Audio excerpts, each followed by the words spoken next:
the 5-star shout out.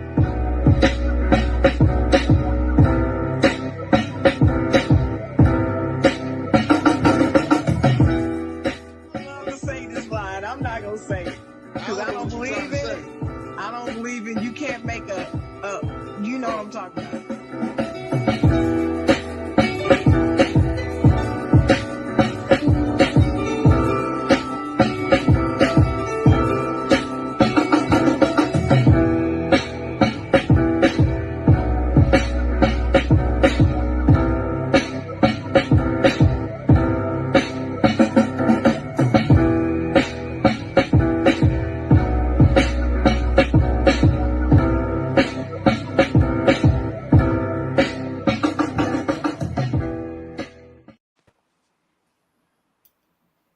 It is, y'all know what it is. It's the morning time.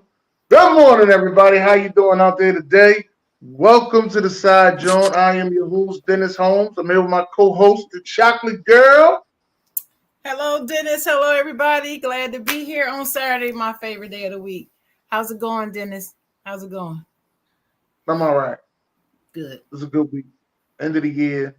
We got we have guests today from Out Your Mind podcast. Two of the three members are here. One of them couldn't make it. We have Stacks in the house. What's going on, Stacks? What's going on, brother? How you? All right. And we also have Nell in the house. What up, Nell? What's up, baby? How you feeling? All right. All right. I'm not Neil today. Not Neil. Yeah, no. I stopped saying that for a little while. Appreciate it. Anyway, we usually ask our guests, how was your week? So, fellas, Stacks first. How was your week? Pretty good, man. I feel inspired. End of the year, you get to reflect on what you did wrong, what went right. You're able to build on that, or you're able, to remove the distractions that kind of, digressed you a little bit, I should say. Okay. What you got over there? Now? Yeah. It's quiet time for me, Like this time of season, as a chef, it's pretty quiet, especially if you're in a restaurant. So it's pretty quiet. So it's been a quiet week. Pop in to work, pop out. A lot of daddy time. Kid out of school. So it's been chilling for real. Good week. Y'all get something nice for the holidays or no? Huh? Y'all get something nice for the holidays? Who did I? Yes. Did you get anything nice for the holidays? Yes, sir. Men don't get nothing for holidays. It's just another bill. I just wanted to make sure I wasn't the only one saying that. I wanted y'all to say that, and I wanted Sharon to see it. I wanted to make sure I wasn't the only one saying that. That I got my staff. They got me a couple hats, a couple things, but we don't really get much. It ain't nothing that you gonna go scream about. The best part of the day is probably watching your kids get what they get, and you just go take a nap. That's how Christmas goes. Like for males, especially. You know what that for Christmas? meal look like? A staggered bank account. Okay. Staggered? Okay. Staggered. Okay. All right. I know the feeling, so that's what yours is staggered. What's your bank account, Dennis? It's trying to get back to being a bank account. That's what it's trying to do. It's just a count. It's just not a count. Just a count. Just count. Yeah, meanwhile, like I said, we here today. This is a show that we're here celebrating and getting to know Out Your Mind podcast. So one of the first questions I got for y'all, because a lot of people really want to know, what made y'all come together and do this show? We kind of talked about it for a couple months before. Just we always have conversations about music, over Xbox, on the phone or whatever. And then we said, being that our conversations were really in depth, we pretty much thought like, all right, well, other people should hear this and be able to interact. So we just thought about it, and then we started the podcast, and then it kind of evolved into more than just music for us. Okay. All right. So it started off as music that y'all was arguing about. What you trying to say? Yeah. Oh, we have arguments. Yeah. Well, I know.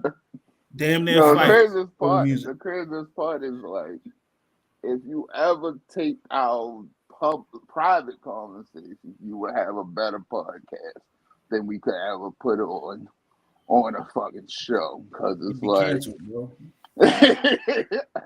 like some of the things that we call each other 2 a.m. in the morning about is just some of the wildest, like, but it's literally out of your mind. Like, that's like the true definition of some of the things that is talked about. Like, Okay. What's the craziest one y'all had? Yo. Wow. What was the one when I had the heart attack? Maybe. yeah, it was definitely about the heart attack, yo. And then show up. Yeah, I almost died over the summer, man. Yeah, man, I was died. Like, in Detroit, Y'all had an argument that led to y'all. Hold on. Y'all had an argument that led to a heart attack. No, I was just chilling. No, I said, what's the craziest argument y'all had? The craziest argument. Yeah. Over the greatest rapper of all time, because me and him go back and forth. For him, it's Oh, shoot. So yours is who? Hands being thrown, huh? Yours is who, Stacks? Jay-Z. I think we talked about that. Yeah. Because I think you and I feel the same. Yeah, we agree on that. Fucking baby, Weezy, fucking baby. But it's. I feel like when it comes to that, it's age group too. I'm a little older than now, so like I got to see the whole Jay-Z run. Don't try to sum me on this. I'm just saying. Don't try to sum me on this. This is how it starts. See what I'm saying? This is how it starts. But it fits. How much older are you than him? Let's get that out of the way. Probably like 2 years, right? But yeah, that ain't much. Listening to music early. So like the first album I bought was Hard Knock Life Volume 2. First album I ever got was The Block Is Hot.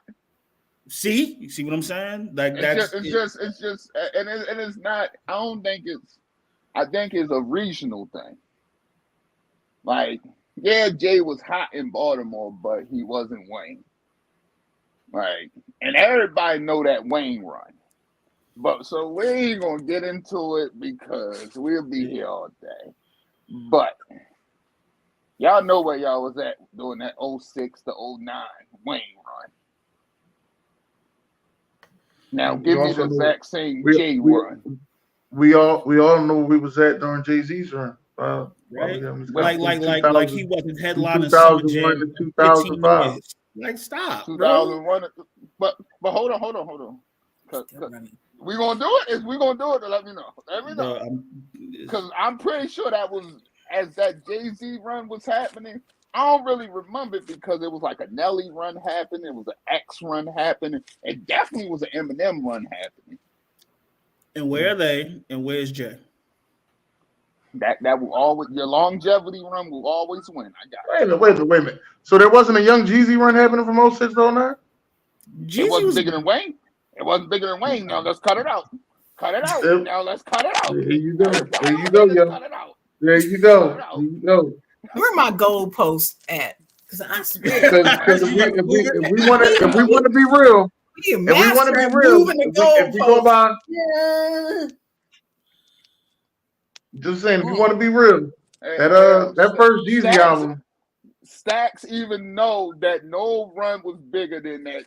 Maybe it's just Drake run lately. But I always bring up there's one run that you can say that was just as good as Wayne's, and it was Future's. No, it's Future's. It was Future's. That 50 run. That 50 run is the only 50 run was crazy. That 50 51 run was the was- only it one was. that 51 was crazy. Yeah, we was in high school. Yeah, was but in we was high also school. in college when We was in Futures high school. came. But we was in I college was- when, bro, I when was a whole DS2. grown You know Only what? thing. Okay, so let's be honest. Only thing I about was that Future grown. run that's kind of overshadowed is that Drake was just smoking the boots out of everything. That's the only thing that overshadows it. That's the only thing that I'm saying. I'm saying that at these runs, you can definitively know who the guy is. That's the only thing about Wayne's run is that you know it was Wayne. 50 run. It was nothing hotter than 50. No, That's things my hard to only say. debate. That's my only debate. Longevity, Jay always wins. We'll never do, because if he drop an album today, he'll go platinum. The longevity, Jay will always win. I'm just saying, no run was hotter than any rapper in the history of rap than that 05, 09 run of Wayne. It's just, it was unheard of. I disagree. I'm in I agreement. strongly disagree with that. But I'm not also not, because for you to sit there and say, oh, okay, Wayne had a run, bro. Rockefeller Records was it. It was Rockefeller, and then it was Rough Riders, and then that was it. Nobody else. So you can't sit there and say that like Wayne's run was no. Rockefeller as a label's run from 2000 to 2008. Like, bro, it's not the same. It's not the same. That's Other that people Syracuse ate bias so again, yo. So, That Syracuse bias, yo. how's We get here, yo. It's okay, yo. I'm just saying, yo. Yeah, it's hard to I see it's hard to push him, and again, I think I know what it is, yo. It ain't wasn't no rappers in Baltimore, man. That's another thing, man. Well, hold it. I was living in Maryland then during that time. I was living in Maryland during that time, and I'm telling you, Jay-Z was still hotter. Jay-Z. He was still hotter. That's Jay-Z. He was still hotter. Even though Wayne was hot, Jay-Z was still hotter. In fact, during Wayne's run, Jay-Z did a tour and sold out all venues. So don't tell me he wasn't still hot, because ain't nobody coming to see nobody else if he's not hot. Don't nobody want to admit that Jay-Z's in the Songwriter Hall of Fame. Like, there's the accolades that Jay-Z has. Hey, yo, if you done it for 45 years straight, yo, I would hope you be in somebody's Hall of Fame. No, it ain't got nothing to do with You got to be nice for 45 years straight. It's not. There's longevity, then there's staying power. He has staying power. He doesn't have just nice longevity. He has staying power. Always relevant. Never not relevant. Still selling out wherever he goes, whenever he just decides to go on tour, no matter who's running at the top. What's crazy about longevity, yo? Just in 2023, a poll went out there, just a list went out. And lists really don't mean shit. But since we do this, Wayne was the second hottest rapper this year behind J. Cole. Yeah, he sure was. Because Jay-Z doesn't rap. Because that's longevity. Don't talk longevity. Jay-Z, that's actually staying power. Oh, he has staying power. He has staying power. But you're defeating your own argument, because honestly, I know it. He don't realize the stack. Don't say that. Your own argument, because you even said it yourself. If Jay-Z dropped an album now, it would be the number one album in the country. I'll give it to you. No matter what. So it doesn't matter if Jay-Z doesn't drop anything, he's not going to be on that list. Hey, and then we get to my favorite debate. Are we going to listen to it after the first week? I'm sorry. 444 was. Certain albums just go diamond and certain albums don't. Jay-Z are we really going there? Yeah. You sure you really want to go there? Let's go there. Talk to me. You sure? Because I believe the Carter 5 is the worst Carter out of all Carters. I truly believe that. Absolutely. We all believe that. I agree with you. And the best Carter is Carter 2. Absolutely. That's my favorite Carter, but it's not. It's not. The Carter 2 is the best album. I just rolled around yesterday and what we was talking about. Carter 2? We literally had this conversation. It's a Carter 2. It ain't nothing to talk about. It ain't nothing to talk about. We can talk about. We can say after the Black album. The Carter 3 is the most. Yeah, we the can say Carter after the 3 is Black the most album, commercially all successful Jay-Z album, albums went bad. but the Carter 2 was his best album. Not American Gangster.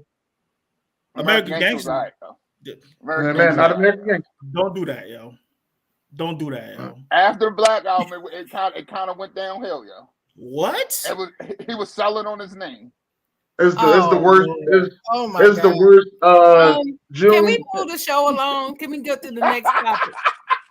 June, the Carter 5 is not fired, June. It's not. Yeah, answer your phone after this show, bro. It's the worst out of all the Carter collections. Next question, Dennis. Let's go. Crazy. No doubt. We're not even gonna have this conversation this morning. So on this show, I'm willing for it to be fine to say that Wayne is 2 to J. I'm willing to say that. But that's a personal question. Me and Stack said that. But I'm cool with that. But all I'm saying is nobody will ever touch that Wayne run. But go ahead, next question. Oh my God. Go ahead, Dennis. Go ahead. Next question. So since we talking mixtapes and stuff like that, what was the mixtape of the year this year? Was there a mixtape? I don't listen to mixtapes, so I'm not gonna have an answer. I think they pushing the goalposts. So there's no more mixtapes. There's no more mixtapes. So being that it's a streaming service now, they're all considered just projects. You know what I'm saying? Or they're just making an album because now they can make money off it. So it's not the same. Because I thought I seen a couple mixtapes drop. What you say? I thought I seen a couple mixtapes. I thought Lil Wayne dropped a mixtape this year. Nah, he dropped the album with 2 Chainz. That prefix. No, I don't know about that. That's Collie Grove. Yeah. No, he talking about the prefix. He's talking about prefix. But he still made money of them. Mixtapes to me is something that you drop and you don't like. They making money off them. They EPs. They 25 minutes of work. Like, and 25 minutes of work might be a nigga whole album now. Like, yo, yeah, people are just putting out eight-track albums like crazy. Like if we gonna go full circle, I think we'll wind up at the best album of the year because there really was no mixtapes unless you. Let's go to album of the year then. Gunna. Here we go. Gunna. I got Michael. Killer Mike. I got Gunna first. He about to be mad. Gunna did a good job. If you say Travis Scott, yo, I'm gonna throw this phone, yo. If you say Travis Scott, I'm gonna throw this phone, yo. Please say Travis so he can throw the phone. I want to see him throw that phone. I really want to see that. Utopia. Huh? Utopia. Hey, yo, I'm gonna just say this, yo. Listen, you know what I'm gonna say, right? You know what I'm gonna say. No features. Absolutely. You know what? You're right. I'll give you that. Gunna. Yeah, probably Gunna more than anything. Because the more I think about it, Gunna, he had nothing. He had no features. No producers was messing with him. All that because he's fresh off of Telling on Young Thug. All he had was one producer and a pen and a pad. And that's and it was a great That's album. the most traditional. And that's all you need. Guess what? My talent is gonna get me out of here. We just going off talent. We ain't doing all that. So that was my thing that gets me. If we're gonna do a tie between Michael and Gunna, because that's why I feel I'm kind of at 1A, 1B. If we're gonna do a tie, because they didn't do all that little cute shit. Michael came in that bitch and rapped. Mike had a lot of features too. That's the only thing that does that for me. But he also rapped. Those ain't even my favorite song. Right. Yeah, it's just I feel like if you do way too many features on your album, it waters down it for me because it's like, all right, like it's not enough not for me. You know what I'm saying? Like it's not. It just feels like a mixtape or it feels like a group project. But at the exact that's how it used to be though back in the day. But at the exact same time, if you busting them niggas' ass on every song, it don't even matter. You just hear, bro. Killer Mike was busting them niggas' ass on every song. You gonna take this foot up your ass on every song. Every song we can go to the 3 Stacks feature, and Killer was out there putting the foot. foot the ass. Like we can go top to bottom on that Killer Mike album and see where Killer Mike was smoking boots. But then we can go, if we want to go to the Travis Scott. If it wasn't for production and him taking Kanye's whole flow, everybody say that. And him taking Kanye's whole flow, what we got? Listen, let me explain something. Kanye West was not doing that until Travis Scott got there. And then all of a sudden, Travis Scott leaves and then his style changes. So what is the common denominator? Travis Scott. Don't do that. Everybody knows this. Everybody knows this. Travis Scott, he may not be the most lyrical, but I promise you.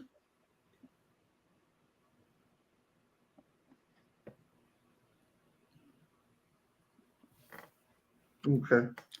I guess. Well, we'll see. I guess we'll agree to disagree. Everybody got their point. Sharon, did you have album of the year? Not a rap album. If I had to pick a rap album, it would be Killer Mike. It didn't have to be a rap album. It'd be Killer Mike's, but my R&B. It don't have to be a rap album. No, it don't have to be a rap album. My favorite R&B album is Chris Brown's 11:11. Oh, that's it. Oh, she commercial. It's okay. You like commercial? That's it. That was a good album. It's a good album. It was a good album, yo. It's a good album. You can call it what you want. Hold it. Wait a minute. I'm still talking. Shut your mouth. I'm still talking. Let her get it off. Go ahead. I'm still talking. His album was really, really good. The lyrics, his writing, the production, all of it. I've even seen some of the videos from some of the songs. The videos are nice and expressionate. And I love Chris Brown, but this was one of his better albums. It's a really, really good album. The whole album, not just 2 songs from it, but the whole album is good. So and I thought the question was to me. I wasn't trying to figure out what you say the number 1 is. And I'm not going to bash your choice. Whatever your choice is, your choice. Don't bash mine. That's my choice. I don't need you to tell me who it wasn't better than. I don't give a damn. That's my choice. That's perfectly fine. All right, go ahead now. Go ahead and talk. I know you can't wait. So I'm just saying that if we go into R&B, we just got to get to there's a lot of young people and a lot of newer music that really ran R&B. That's all. Chris' album was fire. I'm not opposed of it saying that's the best thing you heard. But if you didn't hear BJ the Chicago Kid, or you didn't hear Mater, or you didn't run that Coco Jones all summer, then I don't know how much you can say. But that's what you heard, and that's what you hear, Serato. I'm just saying there's a lot of R&B out here. That's Coco Jones was number 3 for me this year. Number 3. What was 2? He was number 3 on my list. Come on, give me number 2. Why? Can't I just say what I want to say? Why you always gotta know what my other answer is? What's number 2 is? What's in the middle? God, man. Give me that number 2. Give me that number 2. Maybe I'm not gonna tell you. What's your number 2? You gonna tell me yours? What's your number 1? What's your number 1? Mater was my number 1 album, the R&B album. Then was DJ Chicago Kid. Why? It was just traditional R&B, old school. What is that? That old school feeling R&B, like real traditional. We talking about love. We not talking about just sex. We talking about we've been through some things, heartbreak. Old school R&B. Mm-hmm. That's why I liked the album. Then it was BJ Chicago Kid. If you listen to that, you'll understand. He did what I listened to it, but it's okay. I wasn't that thrilled with it. Okay, and then Coco. Can I add Mariah the Scientist to that? That was fire. She had a great year. Did. She had a great year. Mariah the Scientist is number 5 for me. Okay, I got it here too. Yeah. Yo, what was 2? I like her. She's dope. What was 2? 2 for me was SZA. SZA's album was number 2. Oh, I got you. That makes sense. I don't know if that was. And wait a minute. And for me to say SZA is my number 2, that's huge, Dennis. Your eyebrows should be going up because I've talked to you about SZA and LMA and how they all sound alike, and their music isn't really singing to me. But SZA can sing. She actually has a decent voice, and see, that's what I'm looking for. I'm looking for vocal ability, and a lot Coco of these should have been number one. No, she's 3. I got her at 3. I'm good with 3. Let her be Vocal, 3. if we talking vocal ability, I seen Shorty sing in the rain this year. Well, that's nice, but she's 3 for me.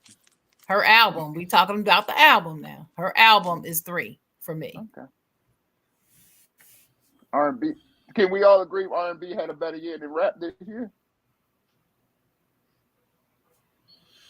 Yes, I can. I believe. I feel like that. I believe R&B is slowly making a comeback, and I think October London is going to help it even more come 2024. What you know about that? Okay. Man, you don't know. See, you don't know who you're talking to. I like you. You don't understand. You don't know who I am. Okay. Tell them, Trisha. Let's shout out to Trisha Joy. Thanks for watching, Trisha. Thanks for commenting.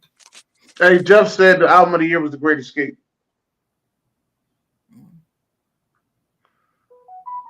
Next question.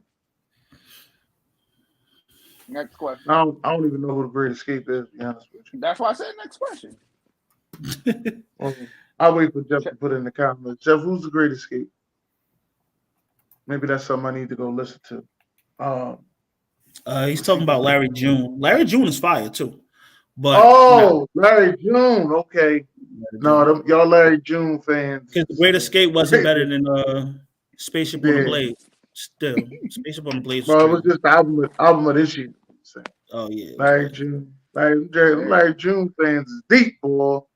Hey, they just came out of nowhere and they got a real, like, they is not playing, boy. The Larry June fans ain't no joke, boy. They scream his name in every conversation now. I don't.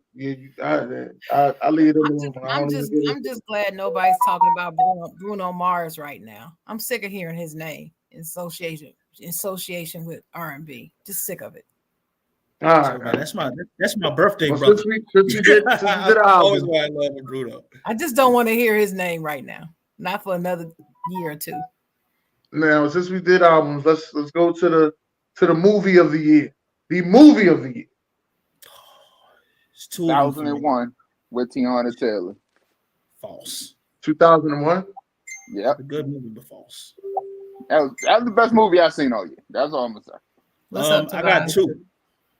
I got 2. And I can't really pick because I just saw The Iron Claw. Amazing movie. That's that wrestling bias. No, it's not. But the thing is, I know the story. We know that story personally. So it's known in us. But and also Killers of the Flower Moon. That was a great movie. But that may be my DiCaprio bias. So and Scorsese bias. Was it really good? Because see, I haven't seen it yet, I've been trying to decide should I see it. Yep. Yeah, I'm on the same boat as Sharon on this one. Like I've been sitting here, like I should watch it. Good. I should watch it. Iron Claw was better. Iron Claw was a great. Being the wrestling fan in me says yes because, like I said, I know the story. Like that's one of the most cursed families. Right. That's a personal connect. You know what I'm saying? But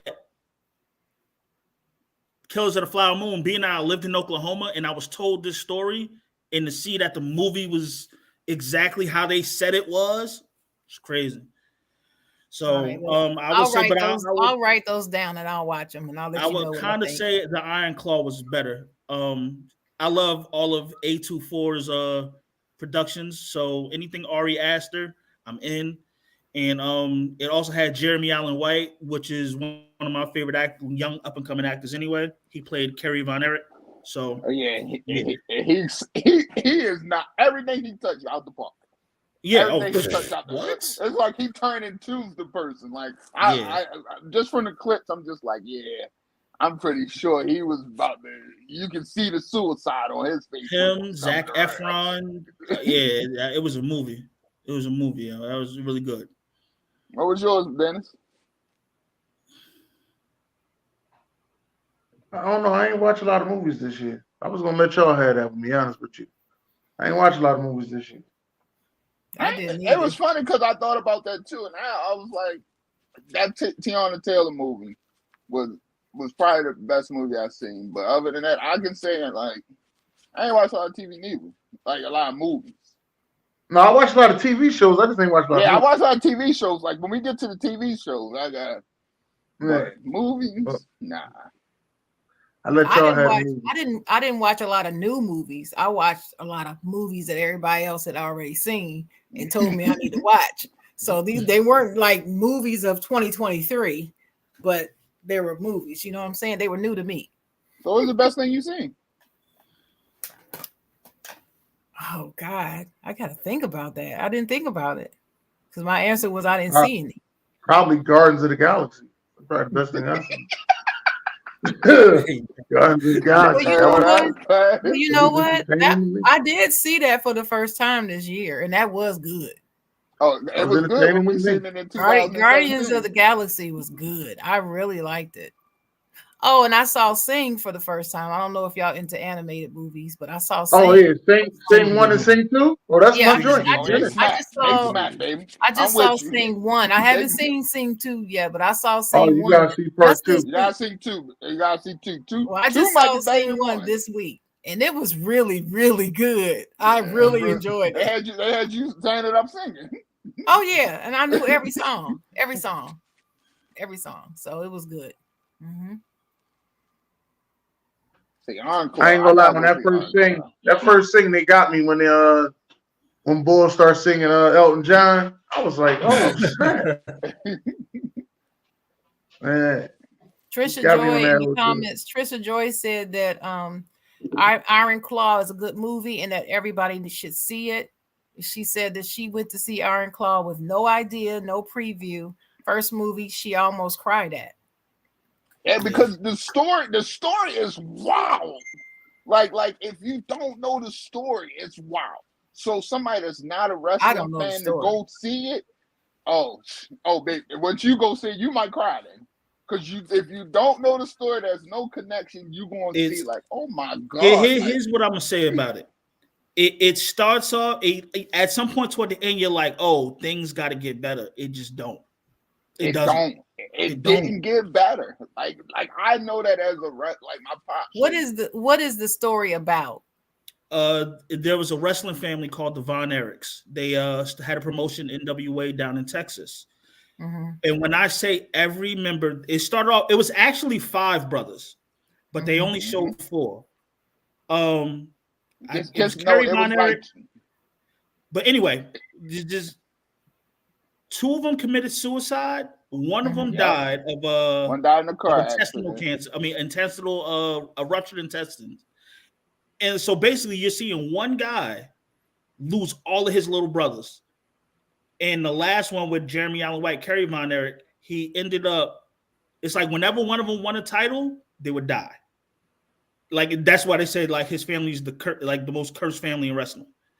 So with Kerry ended up when he first won the belt, got in a motorcycle accident, lost his leg. He ends up getting back, being able to wrestle on a prosthetic leg, but it was still messing with him because his father pushed him so bad, ended up killing himself. Like I'm telling you, it's the worst. It's from the previews, you can tell that they picked the right cast for it. Yeah, okay. Like you can tell that they're going to be connected to just the story pieces of it. Well, shout out to Sister Sheila in the comments. Yeah, I said Sing 1, Sheila. I haven't seen Sing 2 yet. I just saw Sing 1 just this week. Yeah, Sing 2. That's a good joint. All right, let's get the TV shows. TV show of the year. Man. Let's get the TV show of the year. What y'all got? I got. I'm stuck between The Bear and rap shit. Honestly. Yo, my man. Rap shit, baby, my man.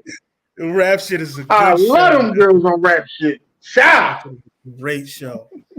But again, what's this mean, Dennis? 3 episodes. That was it. 3 episodes. You just did 3 episodes? I didn't like it. I didn't like it. That shit is a great show. But the for me, honestly, I would say it's The Bear, though. Again, Jeremy Allen White, he's the future. Like, he's gonna have a long career if nothing happened to him. Knock on wood. Like, that's Iron Claw too, right? Yep, same guy. What's The Bear about? Oh, it's a chef movie, baby. It's a chef TV show.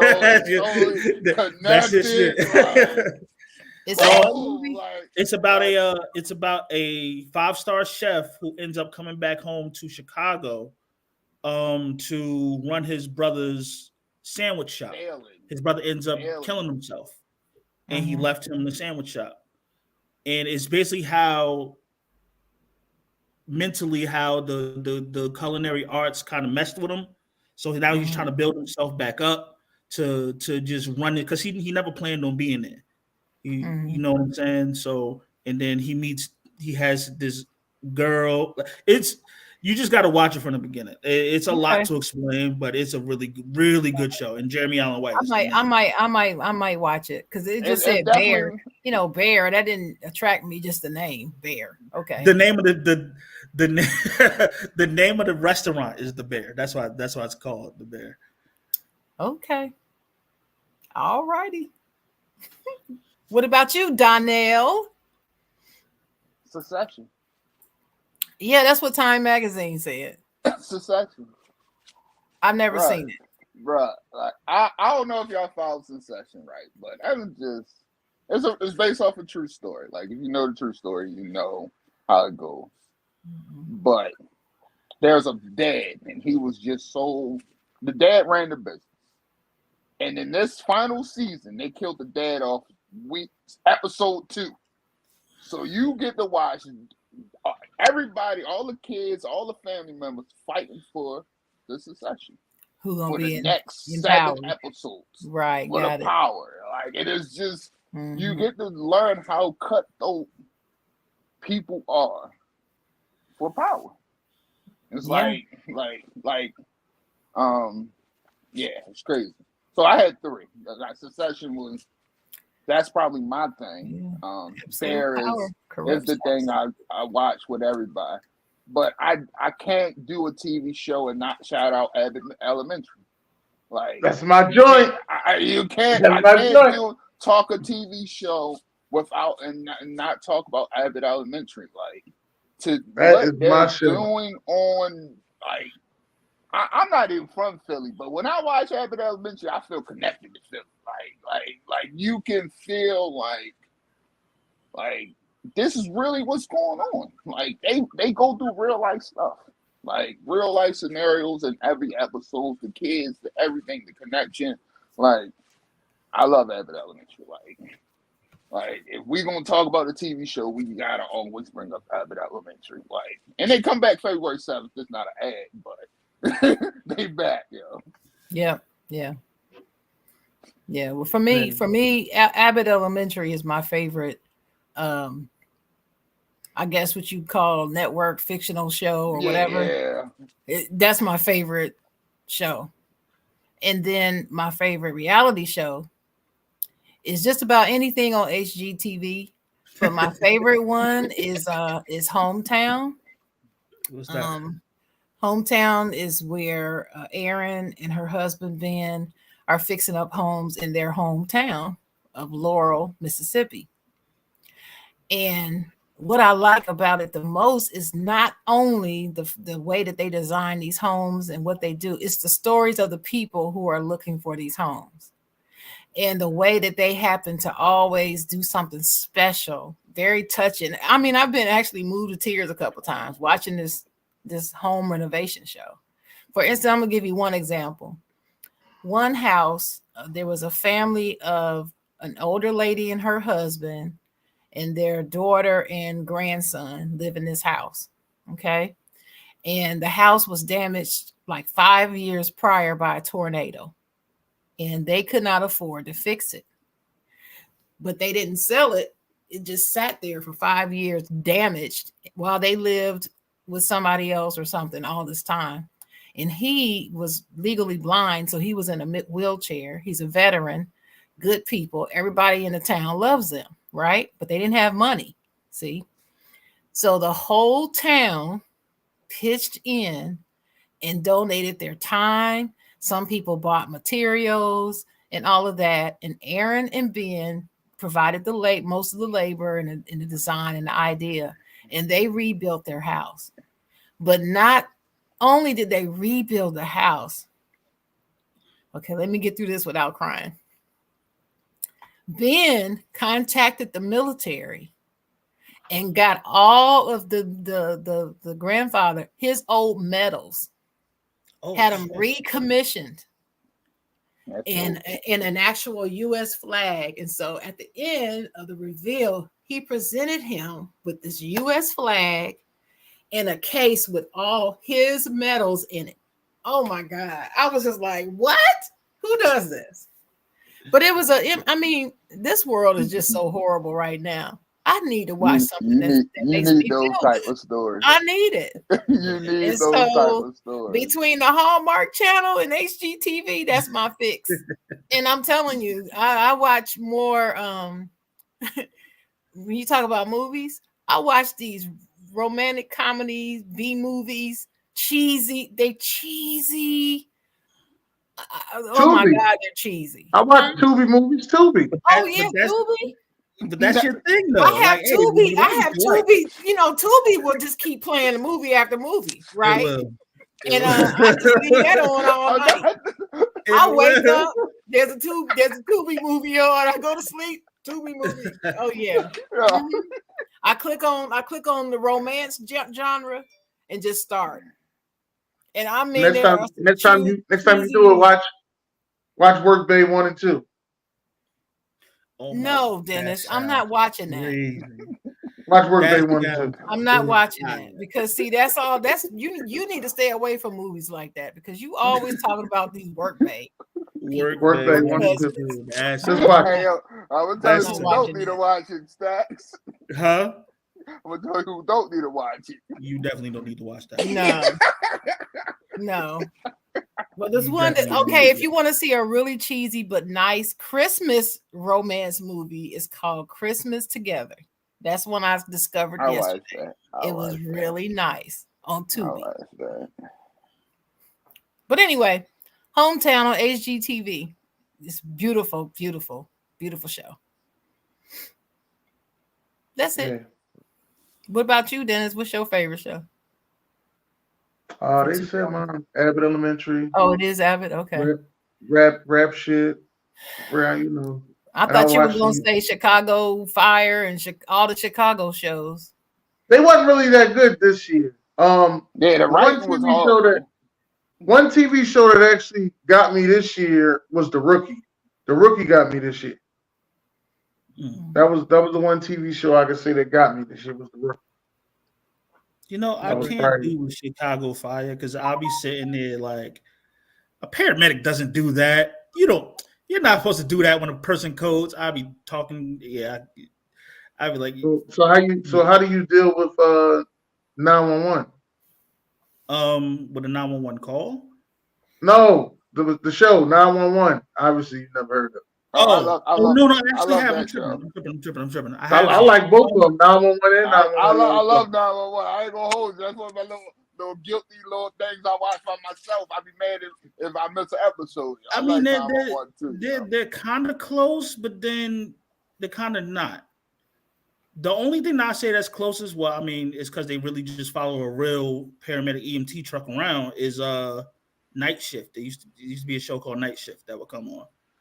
And there'll be like paramedics in New Orleans, but it was real paramedics though. But like shows like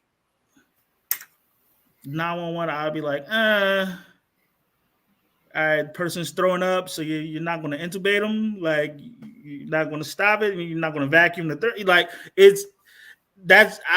critique it, and then it takes the fun out of watching it for me. Yeah. Okay. Yeah, a lot of my shows was not really, really impactful. Snowfall ended pretty well. It did. But like I said, it was getting there for me. It was getting there. It did. It ended pretty well. The Boys is a good show too. Definitely, The Boys. Well, William Keck said that Eddie Murphy Christmas movie was great, and it was. It's called Candy Cane Lane. It's called Candy Cane Lane. It's good. It's on. I think it's on Amazon Prime. I think it's on Prime. It's a good movie. It's funny. It's a good movie. It was a pretty good movie. It's a family movie. Great for your kids. You can enjoy it with your kids. Yo. Go get y'all some popcorn. Snug up on the couch at 7 p.m. and enjoy it. All right. Yeah, I'm not. I don't watch Snowfall and Power Book 2 and Ghost and all them type of shows. I'm not watching that. Not watching. No, another one I don't think a lot of people talk about. Yellowstone is real good. A great show. Yeah, Yellowstone is real good. Top 10. And once you get past that, we in Montana and it ain't gonna be no black people on the show. You be all right. Like, it's well written. That's probably why I never watched it. That's probably why you ain't want to watch it, Dennis. But once you get past that, it's a good show though. It's well written. That's one thing. They was moving dope like hell, so you might want to watch it, Dennis. I don't know. I'm gonna have to be honest with you. Let's be honest with y'all. I think I'm a little racist. Some of the shows and stuff like that. If I don't see some black people in there, I ain't watching. I'm a little racist. I will watch anything. Oh, jeez. Ozark. I didn't watch Ozark. No. The thing that lured me in for Ozark was the fact that they threw her lover off like the 30th story balcony of the hotel that his wife was cheating at. Like, I'm like, damn, hold up. Yeah. And then they had to like escape. That's episode 1. Dude's wife was cheating on him. And then he called, and then all of a sudden, dude gets thrown off the balcony of his hotel. I'm like, oh, okay. That's the way you started? Okay. Didn't see that. Let's get to the podcast. What about y'all already know what number 1 for me is. I don't even gotta tell y'all. It's Joe Budden. Y'all already know. Go ahead and scream it, Sax. It's Joe Budden. It's Joe Budden. Oh, I hate that. I cannot stand Joe Budden did a good job this year. I might have to agree. He did a good job. He's not number 1 though, but he did a good job this year. He did not. If you're chasing what the clips that they put on the internet, then you won't think he did a good job. But he just dropped one with Dr. Umar. I saw it. I watched the whole thing. Like 1 and 2. Yeah, but don't like him. But I need to do. So let me tell you about this year in podcast. Like, yes, Joe Budden smacked it out the home, probably hit home run. But I feel like this was the perfect year for all the smaller, less known podcasters to grow up. Ones that you didn't see coming, the screamers, it was such an avenue to where podcasters could really just find their home. Whatever we're going to do, we're going to lock in, we're going to make ourselves known. And I think that was probably the best way. So you get so many new known up and coming podcasts this year, which made the podcast scene so great. I think me and Dennis go back and forth all the time because it's just like there's so many new people that you could have followed this year. I would say for me, outside of Joe Budden's, which is like again the commercially successful one, it's a podcast called You Should Know. It's these two guys. I guess they're college roommates. And when I say they have arguments, the arguments that they have are hilarious. They are funny. Like, I've seen that. I've seen They be having me in my car crying. Yeah, I listen to it on Spotify. Like they'll have would you rather fight a giraffe or a gorilla? And then like the main host is I don't want to call him stupid, but That's a little slow. He'll be like, "Yeah, I'll pick a giraffe because he'll headbutt me." And he'll be like, "Are you a gorilla? Will fucking the way they argue with each other is hilarious, yo." Yeah, they're good friends. They're roommates and good friends. So it's all in fun. It's fun. Hey, I'm gonna tell y'all one of my guilty pleasures, and it's probably so catty and sassy. Yo, Poor Minds is just crazy. For me. Oh my God! Stop! Oh my! No! Them two motherfuckers right there. Lexi P. I have not even heard of that one. Lexi P.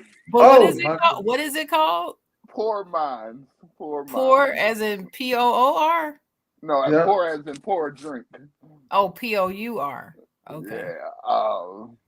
Yeah. That's how you know. And then it's we would do podcasts no justice not to shout out Gilly and Wallow. Great, like just smacked it out the park. Mason Cam, of course. Hate them. Yeah. They kind of trash though to me, but that's personal bias. It's just trashy as Joe to me. They got OJ. Hold on, man. They got OJ involved heavily on that show, and they got Maurice Claret. I appreciate what they're doing. Now they about to get Mark Jackson. I appreciate what they're doing. You know the one that's really going to take off this year. That nightcap with Shannon. With Shannon and Chad. With Shannon and Ocho, they out of here. That's mine.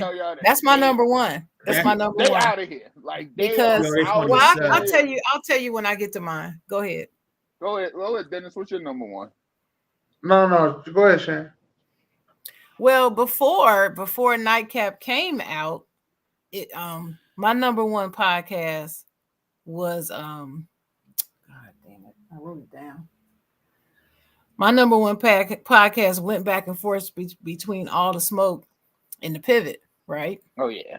Until Nightcap came out.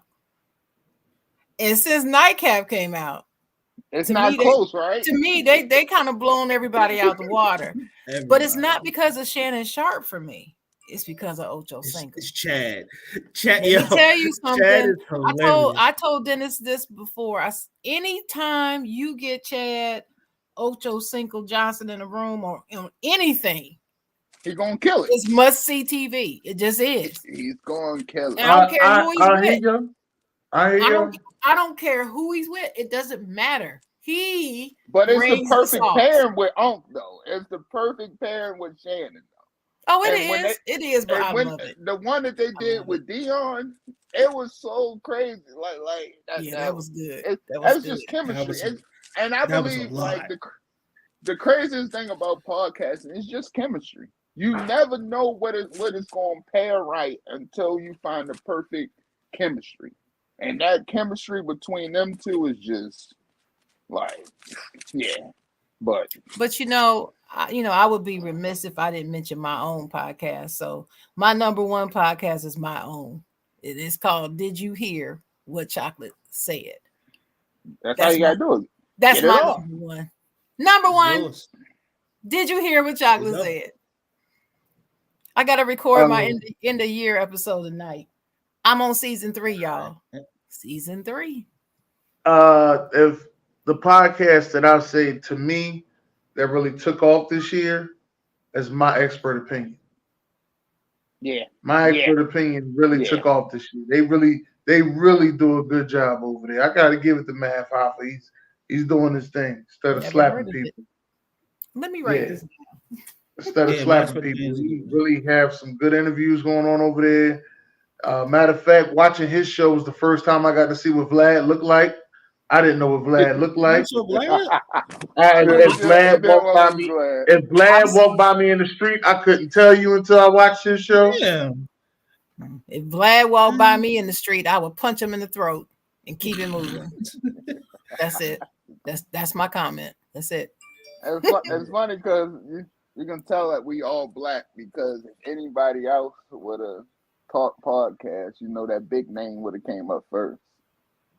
Rogan. You know it. Well, I was just gonna point out that the Joe Rogan Experience is the #1 podcast, not just in America, in the world. In the world. World. But that's not the only one I like though. I don't like his podcast. I'm just telling you. New Heights with the Kelseys. Oh, I love that too. I gotta listen to that. That's a real good one. That's good. That's good. That's good. I be like it. What's your girl from Philly, yo? The little light skinned chick, yo. Oh, you talking about Don't Call Me White Girl? Yeah, yo. I be watching all the catty shit, yo. I ain't heard that. I be watching all the catty shit, yo. Like, well, I still watch Jamel Hill Unbothered. She has some fire. But her, you know, the one thing I like about Jamel, she stick to what she knows. Like, it's going to be full out journalism. Mm-hmm. Like, her show is going to be full out traditional journalism, and I can always respect that and love that about her. I love it. Like, don't that's my fellow Spartan. I love her. No, I'm quiet. I watch her faithfully. faithfully. I was gonna say. I watch her faithfully. Yeah. Leave her alone. I just want to say, Jamil Hill needs to go on episode Nightcap. Yeah. Oh yeah. But she can really get herself off because she has that personality too. Yeah. Like, she has that in her Serato, but she doesn't, you know, she sticks to journalism. But she has that because you remember when her and Mike Smith was doing Sports Center, they used to really get it off. Like, yeah. When they did his and her, hers, they were really on. They used to do the His and Hers podcast too. So they used to do the show, right, and they used to have their own podcast that came on Apple too. That wasn't based off the show. That was just them two. That shit was great. That shit was great, yo. But I'm a Jamel Hill fan, yo. Like, you gotta protect those black women, yo. Like, those ones you gotta protect, yo.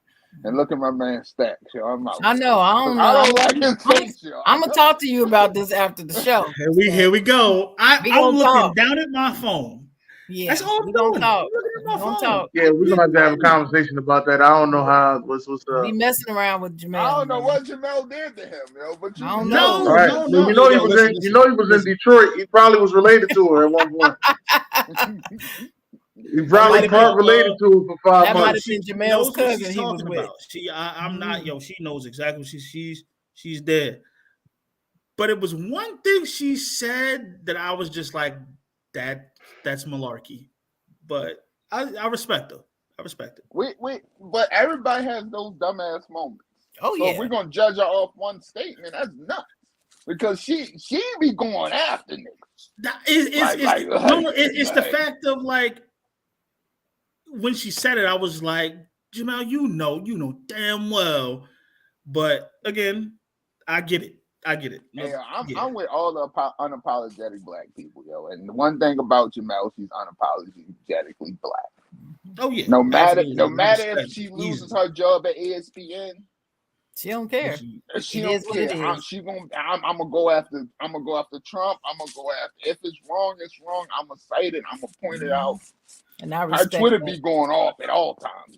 Like, all night long. I'm like, do you sleep, girl? Like, do you sleep? Frontline all night.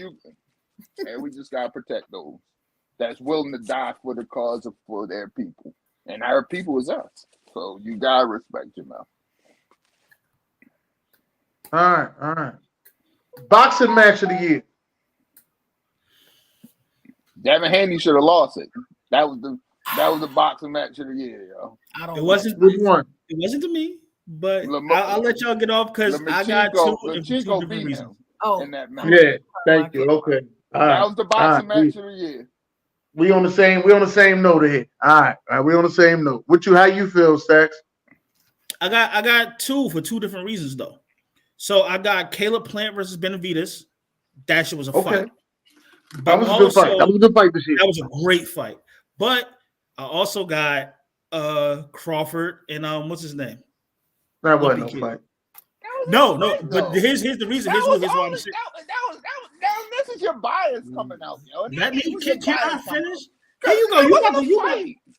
Can I finish? You piss me off when you go this route. Can I finish? Go ahead, yo. Go ahead, yo. Tell me how Bud just looks like the world. The hype was great for this year. Can I explain why it was fight of the year for me? The reason why it was fight of the year for me is because it showed y'all what I've been saying for the past 3 fucking years, Dennis. I mean, now I've been telling you this for 2 years now. Nigga, I only know you for a year. Fuck out of here. Fuck out of here. Shorty not here no more, yo. Take the fucking gloves off, yo. Don't cover me with that bullshit, yo. Hey, yo. Fuck out of here, yo. He's so mad fucking Aerosmith lost. Man, Dennis said to me. Hey, yo. Hey, Dennis, now if you said to me, yo, this is what I said for the last 3 to 4 years, I will understand. Because me and Dennis has had this talk for 3 to 4 years. But your black ass will cut it the fuck out, yo. You what I said was, hold on. What I said was, yo. Huh?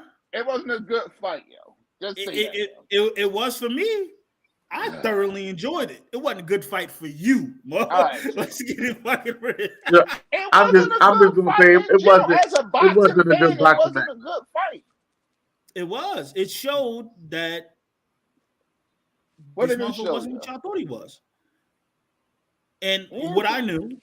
But that doesn't make a good boxing fight. It does. Yo, when I say that Devin Haney and Lomachenko was a good boxing fight, I mean it was a good fight. It was a match. It was magic. It was a match. Go ahead and start studying, you fucking. It was magic. He's mad as shit, yo. I know you was mad as shit when Errol Spence was getting knocked. Oh no, you should have saw the fucking text messages this nigga with. The most humble fucking. Oh man, I wasn't humble. I'm never humble, yo. So cut it out. You thought somebody. He hit me. The first message he sent me is like, "Yo, this nigga beating his ass," and I'm like, "I told you." He's like, "Nah, you didn't tell me like that." That wasn't in the first text because I remember this moment, right? All right, since we're gonna go there, we ain't never talked about it in public, so let's talk about it. Yeah? Go ahead. For one, this nigga came out with a fishing net. All right, this nigga about to lose. Now Eminem here. Oh, this nigga about to lose. Hey, yo, I said the same shit. I love Big X the Plug. That's just a fat person. I love Big X the Plug. But Spence just looks scared from the walkout. Oh, you already lost. If you look scared from the walkout and this nigga walk out with a fishing net and Eminem, oh, this nigga about to lose, yo. Isn't that what I said? You did. Okay. You can just tell boxing is about energy, yo. And you can tell he ain't had no plan. Spence didn't want to be there. Whatever niggas told Spence about Bud was the trick back. Hey, yo, you might want to attack him from the left, yo. Because every time he did it, his whole thing, broke him down. Broke him down. Okay, maybe. Only thing we learned is that Spence is tough. That's the only thing we learned. But yeah, that shit was god awful. I don't watch boxing. All right, but that was a terrible match. Terrible. It looked like a terrible matchup. I don't think boxing is a sport. What you call him? That Garcia Tank fight. That was terrible too. That was terrible. But Lomachenko, because I actually like Lomachenko. We like Lomachenko. We by census, me and you like Lomachenko. He did. Everybody always tell me though, like, why you like Lomachenko? I'm like, yo, this fool got like 400 fights. They like, well, 3 of them was in Mexico. So I ain't got nothing to do with that. All right, I ain't got nothing to do with that, yo. This nigga, I ain't got nothing to do with that. Poker fight. He is a prize fighter. Right, the poker fight. They like he can't fight. He ain't beat nobody. Then, hey, that Devin Haney fight. Everybody called me up. Hey, then your boy Lomachenko can fight. He can fight. They all called me. And he didn't lose. Right. His name wasn't big enough for him to win. That's all. Lomachenko is the best fighter at creating angles to get off his punches that I've ever seen in my life. Nope. That I've seen. No, because Bud does that better than Bud proved that against Earl that he does that better than anybody you ever seen. It's the de-arming part that Bud did to Crawford was it was insane. So my question, Dennis, are we gonna get Haney Tank? Man, you know they're gonna hype this up, and we ain't gonna get it to another 3 years. You know how they do us in boxing. No, they've been busting that gun a little bit. Tank don't want to go up to 140. He needs to. They don't want. All of the fights are at 140. Nobody wants to come down. So, I mean, and you know what's crazy? Garcia's in a better spot because he fought Tank. I don't think a lot of people gonna say that, but Garcia's in a better spot right now because he fought and lost to Tank. I would like to see Garcia fight Romero. I think he'll beat him. That's another fight that's going to be at 140. I'm telling you, all the fight, all of the top. No, Romero got a belt. I don't know what belt he got though. You know, who a lot of them won't fight though. This is our favorite person to talk about, Dennis. Ain't none of them touching that pit bull, yo. They stand away from Cruz, yo. Oh yeah, you know that's my man. You know that's my man, dog. Nobody won't fight. They not because it's such an oddball fight that you never know you may lose. And he can take a punch. And he can give a punch. Like nobody wants to take that fight, yo. Like it's such a hard fight, yo. Yeah, now the MMA question, that's for y'all. I don't watch MMA. No, that's for me. That's for me. That's what her and you watch MMA? No. You know I don't watch MMA. He asked me. No. I ain't talking about what he asked you. I'm talking about the MMA question is for y'all. What's the best MMA fight this year? I didn't see that question on the list. It wasn't. Adesanya Pereira 2 for me.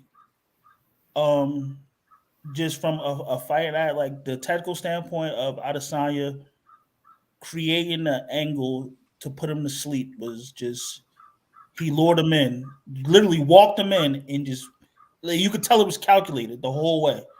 It was about he was playing chess with him. He learned from his mistake last fight, walked him in, put him to sleep. The cleanest punch I've seen all year. Okay, but you got one now. You got one now? I don't watch it. You don't watch MMA? I don't watch it either. All right. I don't watch it. I leave it. That's what I said. I leave that to y'all. Let's go to the football game of the year. I was kind of torn, right? I was kind of torn. I know what I'm gonna say. I know what I'm gonna say. I know exactly what I'm gonna say. This is my bias, yo. It felt so good to watch Drew Lock hit that bomb and win that game on Monday night, yo. That's just bias. That's just my bias, yo. That's definitely bias. Stop it. That's my bias. But honestly, the best game I've seen this season would definitely be the Eagles-Bills game. That game was How about there you go. That was easy. Who was say it again? Game. I ain't hear that. The Eagles-Bills game. Oh yeah, I said that too. Yeah, that was the best game. I said the same. I also like Go ahead, man. What you got, Sharon? Oh, it's the game that I talked about in the pre-show. It's the Ravens Steelers at the Steelers when we won 17-10. That's been my favorite game this year. Okay. Now, of course, the most watched game of 2023 so far was last year's Super Bowl. Y'all know that, right? Well, I mean, the Super Bowl won a game on. Yeah. Can't really compete with that. But the regular season game, they said that's been the most watched was the Eagles-Cowboys game. Mm-hmm. Hell no, we cut that shit off, yo. When the Eagles didn't want to fucking fight, yo. No, they told the first time, not the second time. The first one, not the second one. The first one. Mm-hmm. Fucking, we didn't talk about that, Dennis. I don't know what the fuck y'all be doing, yo. Well, I mean, I guess you would talk about my team, because you damn sure ain't gonna talk about yours. So, Well, I bet. So, your team do a lot better. Every time I put my money on y'all, Y'all be killing me. No, stop doing it. Stop putting your money on it. Put your money somewhere else. Stop doing it. No, yo, because when the season started, I was cashing out. Stop putting your money on it. Put your money on it. He just went left, yo. The niggas just went left, yo.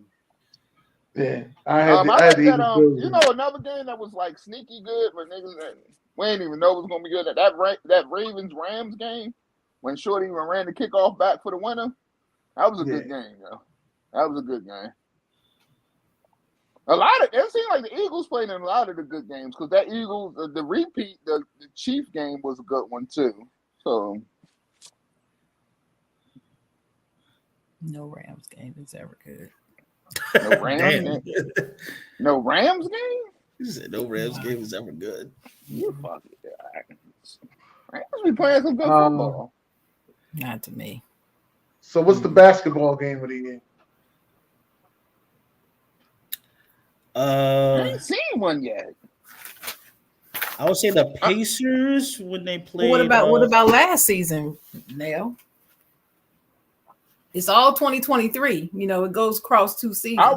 I watched a good college basketball game like 2 weeks ago. That North Carolina Kentucky game was a great fucking college basketball game. Like I was that was a good game. That Kentucky team is crazy, though. Like, that Kentucky team was going. I got Kentucky winning the whole thing. Me too. That Kentucky team, because them kids are just growing up as they go, boy. And it's so crazy to watch DeJuan Wagner's son just be. We just getting old. That's all I can say. Like, we just getting old. For me, I guess basketball game of the season was I guess it was the Pacers and the Celtics when Tyrese Halliburton just smoked Jason Tatum. They made Halliburton became a star that day for me. Tyrese Halliburton, oh my, yo. Yeah, that was a good game. He smoked them, yo. Yeah, anytime the Celtics get smoked, that's a good game for me. Mm-hmm. I don't like the NBA. I like the NBA. You messing up your tickets? Huh? If you messing up your tickets, don't it? We ain't gonna talk about that, but the NBA is my favorite league. It don't fit. I like college basketball. If I'm gonna have to pick, I'm gonna take college basketball over the NBA. Yeah, college basketball is on its way out. It's on its way out. So is football, but we'll talk about that later. Football is definitely on its way out, baby.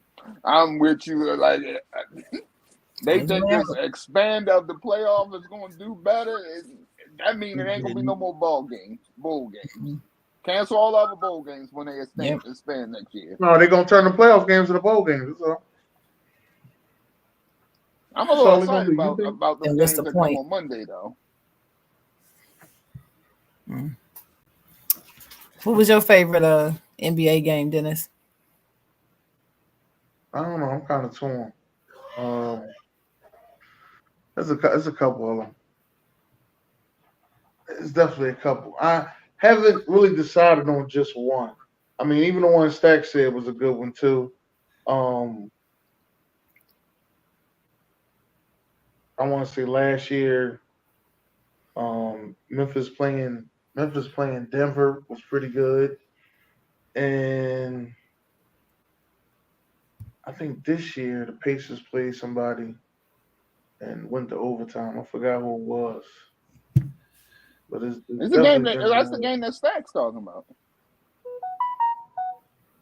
They went to overtime on that game? Yeah, they went to overtime. Yep. That's the game you talking about.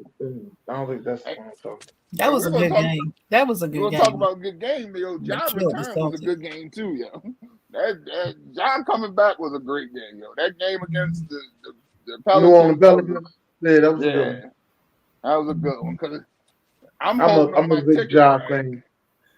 Yeah, you know how I feel about Ja. You know how I feel. Like it just hurts my soul to watch him just keep fucking up, yo. Because he's generational good. Like, To watch a kid that can't get it together is crazy. What's yours, Sharon? Oh, last season, a March game with the Lakers and the Warriors, and the Lakers beat the Warriors 113-105, and AD had 39 points. And I had bet somebody that AD would get 30 points in this game, and they were like, "You crazy." I'm like, "You watch what I tell you," because he had now my eyebrows are raising. You bet? No, not money. I put down. No, but you said the word. But you said the word bet. We ain't talking about no cash money. No, you said the word bet. Don, you bet? Yeah, I did. Now my eyebrows are raising. You bet? I did. You won't ever bet me. You bet somebody? No, because you want to play for money. I'm not betting. No, I don't bet no money. Yes, you do. No. But anyway, so listen. I bet that he would get at least 30 points. And the reason why I was so certain is because remember last season, he would go 2 games, play terrible, then have a great game. Then he would play 2 terrible again, and then have a great game. And it was time for he just came off 2 terrible games. And I told somebody, I said, he's going to get like 30. He's going to drop 30 on somebody. No, you're not. Bet. He got 39 points in the win. And I remember what I love, yo? I was so excited. I love my Lakers. Love my Lakers. You know what I love about us humans, Joe? We always take something being good by something personal to us.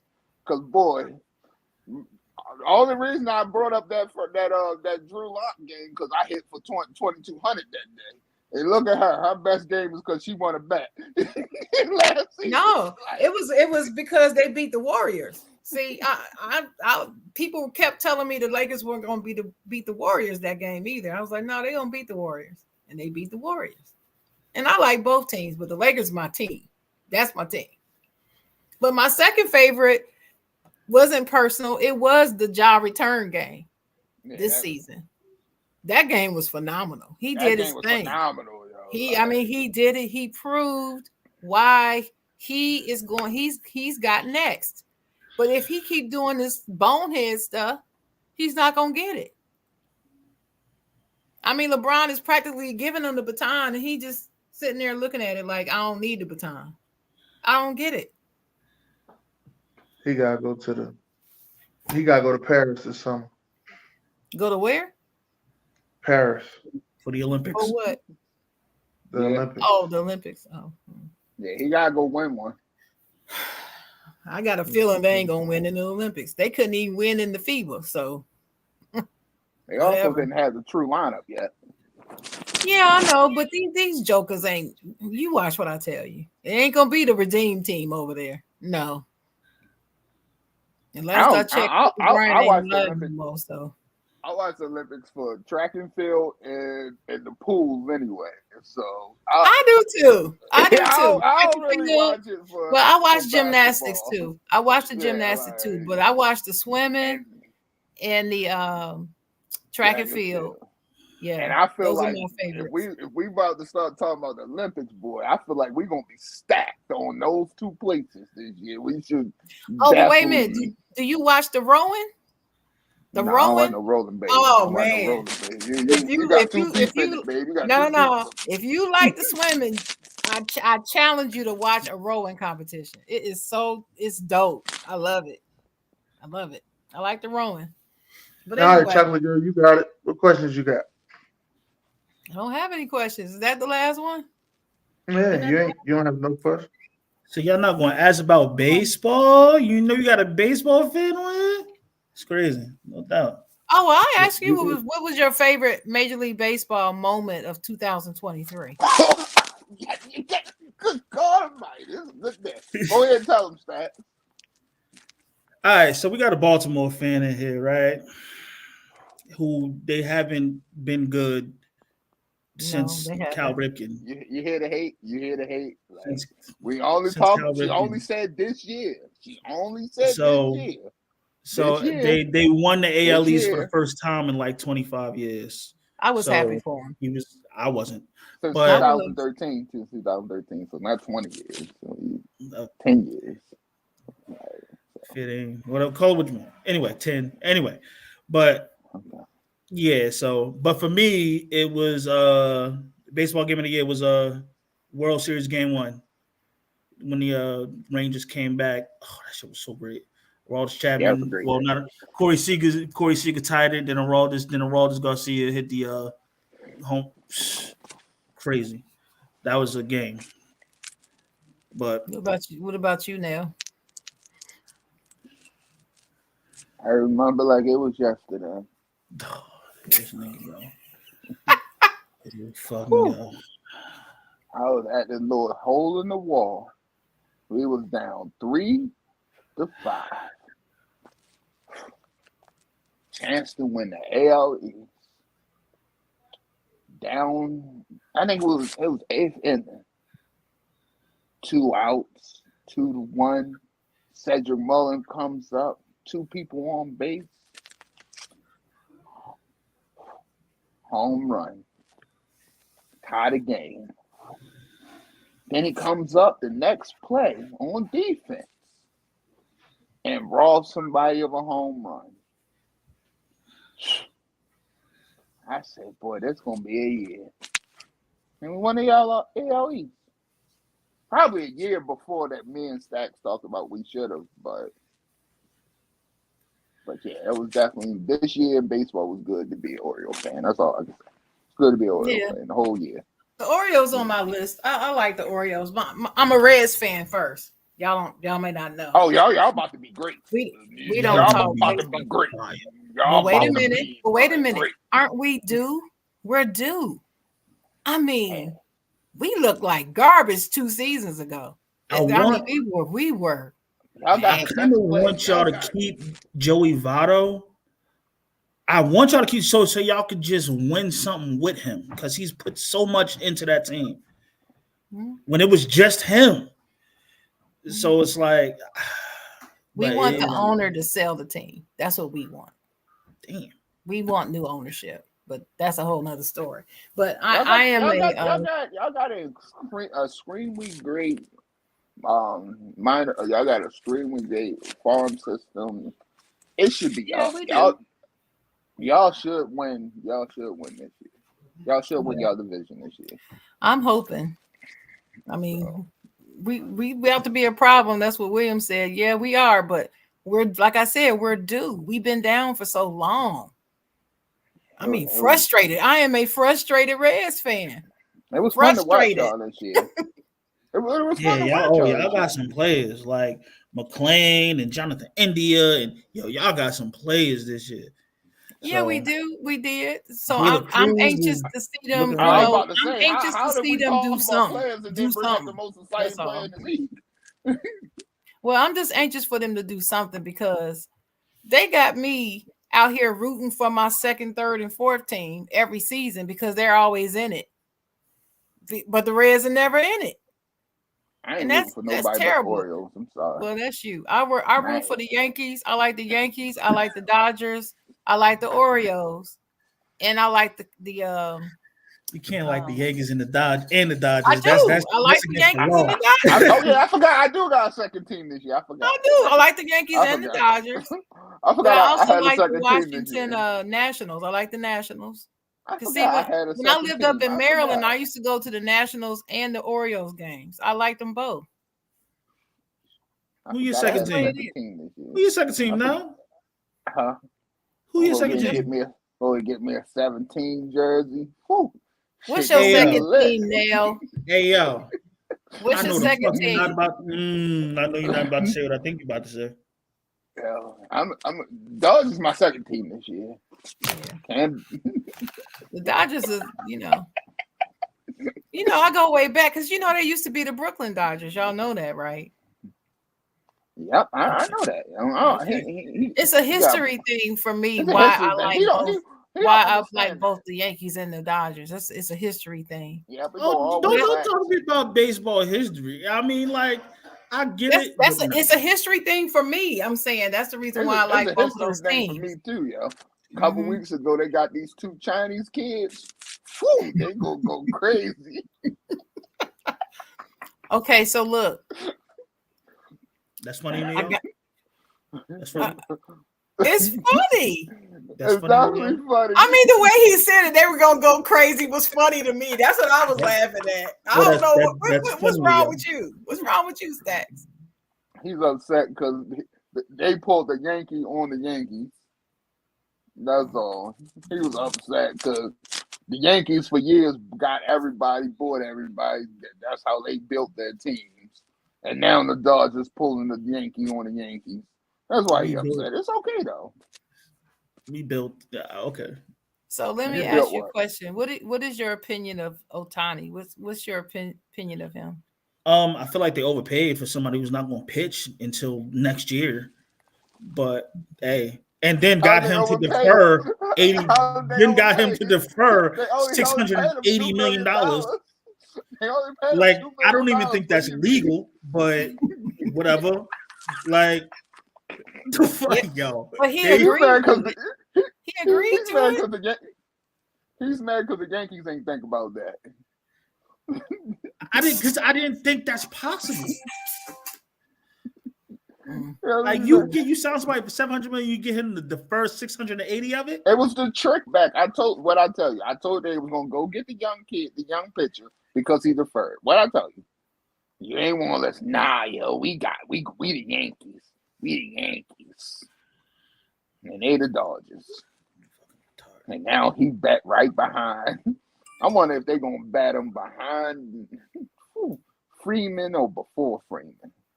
In between Mookie. Whew, Jesus, that's lineup crazy. Mookie, Muncy, Freeman, Ohtani. God damn. Smith. And not even to mention they took the who's that? The Rays starting pitcher.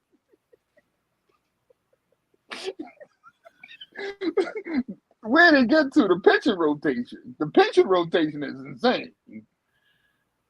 They already had a great rotation before. They just added 2 more to it. 2 aces. Yo, I'm a Dodgers fan, yo. I ain't gonna play with names this year. Yo. That's crazy. I ain't gonna play, yo. I'm gonna win the World Series one way or the other. You know what you sound like? You sound like a gold digger. That's what you sound like. Okay, let's move on to the next question. I have another question. Go for it. That was a good question, though. I have another question. Who's the greatest NFL quarterback of all time and why? Go ahead, Stacks. It's Brady. I don't care I don't care. You could put up whatever stat you want. You could put up whatever you can. Tom Brady is the ultimate gamer. He's the best quarterback to ever touch a football. Because he wins. You can sit there and say, oh, he doesn't throw as many touchdowns. He wins. Oh, well, this quarterback put up this one, but who won the Super Bowl that year? Tom Brady. As much as I love Peyton Manning, Peyton Manning is my guy. That's my personal favorite, but the greatest quarterback of all time is Tom Brady. Oh, Nell? Next question. I need an answer. It's Tom Brady. There's no question about it. Yeah. Okay. Well, my answer is not Tom Brady. I know. It's Joe Montana. But anyway, who's the greatest NBA player to ever play the game? Go ahead, Stacks. Kobe Bean Bryant. Why? Because he played in both eras. He played in the Jordan era and he played in the LeBron era, and he beat both. They didn't start making super teams. The first super team was the Celtics, and they built that team to beat the Lakers. Mm-hmm. So there you go. If it wasn't for Kobe, there would be no super team. None of this would be going on. And you know, D Wade revealed that they built their super team to stop Kobe too. Yeah. There you go. All right, Nell. What's your answer? Jeffrey. Mike. Say why. Jeffrey. Jeffrey, 6-0. That's not the. I mean, that's not your only reason though, right? That's never played in the game 7. And I'm the biggest LeBron fan, and don't talk about Kobe because Kobe is a god to me. But Jeffrey, I can't. It's Jeffrey. It's Jeffrey. Jordan has flaw. You know what? I'll be talking about this shit all day. You know why it's Jeffrey? Why? Why is it Jeffrey? Because everybody wanted to be Jeffrey. Okay. Kobe painted his game because of Jeffrey. Yo, if they creating a team to beat Kobe, Kobe created himself to be Jeffrey. Yeah, you can't. You have to put the ball in the hoop. I hate when people say he copied Jordan. And Jeffrey put the ball in the hoop. Oh yeah, here's what I want to say. People, but and I'm a Bulls fan. Hold on, Stacks. But I don't think that Nell is saying to downgrade Kobe because he carried his game after Jordan. Right. I don't think he's doing that. And see, that's what I hear people doing. When people talk about Kobe, they always want to say, oh, he was just Jordan 2.0. So no, he ain't the greatest of nothing. And they downgrade him because of that. And I just think that's so asinine. But I don't think that's what Nell is doing. Because if you don't understand, so the greatest that I ever physically witnessed and everything was Kobe. But the greatest player to ever step on the field is going to forever be Michael Jordan. And that's just simple logic. Like, hold up, William. My question was the greatest NBA player. That's why I said NBA. I didn't say basketball. I said NBA. Now, if you ask me who was the greatest basketball player to ever play the game of basketball, it's Kareem Abdul-Jabbar to me. I'm sorry, it is. To ever play the game of basketball, he won at every level. He been winning since he was 13 years old. And he was the reason that he was winning. So he's the greatest basketball player just to play the game of basketball to me. But nobody talks about that or cares about that. When you say who's the greatest basketball player of all time, people are talking about NBA player. That's what they're talking about. They're not looking at all that other stuff. And to me, it's Michael Jordan. It's going to be Michael Jordan until it's not. It's Michael. Now, wait a minute, Stacks. Kobe Bryant is my favorite basketball player of all time. For years, it was Magic Johnson. Yeah. Until Kobe came. So don't think this is shade at Kobe. I love Kobe dearly. And I mean, if I had my way, it would be Jordan 1 and Kobe 1A. Like right there. He's right there. I only give Jordan an edge for a few reasons. But Jordan is what's crazy. You know what's crazy? We probably would be saying it's Kobe if they let that Chris Paul deal go through. Nope. Nope. No. Not gonna let you do that. Nope. No. I only say that because he probably would end up with more rings. No, he would not. People stop saying that. He would not. Y'all forget who we talking about. We talking about Chris Paul. Do y'all know Chris Paul? Do you know who Chris Paul is? Do you not like Chris Paul? Do you know his history and his legacy? I'm not even talking about his basketball skills. I'm talking about him as a man. Ain't no way in hell they would have been able to get a championship because he's too freaking jealous and got to be the man. He would never take a backseat to Kobe, and he would try to run the team, and it wouldn't work because Kobe was the man. It would not have worked. I feel like I'm the only person that sees that was the best move that could be made, that he didn't go there. I didn't want his ass. You know what? There. Now that you just mentioned that, you got to think about who the player is. Did you watch? You his career? I'm actually going to make sense. And also, we wouldn't have gotten any more rings with Chris Paul on the team. No. And also, what I'm going to add to that is, I know for a fact that him and Kobe would have got into it because Chris Paul is horrible on defense, and you can't be horrible on defense playing with Kobe. He going to jump your ass. So like, you into something then? I'm serious, and he would not acquiesce to Kobe.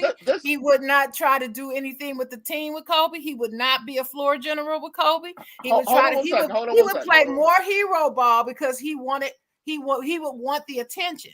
So instead of looking for the open man and getting all them assists with Kobe, who was the only other person worth a damn on the team at the time, he wouldn't have done that. It would not have worked. Y'all don't see it. I'm telling you. I'm gonna say this.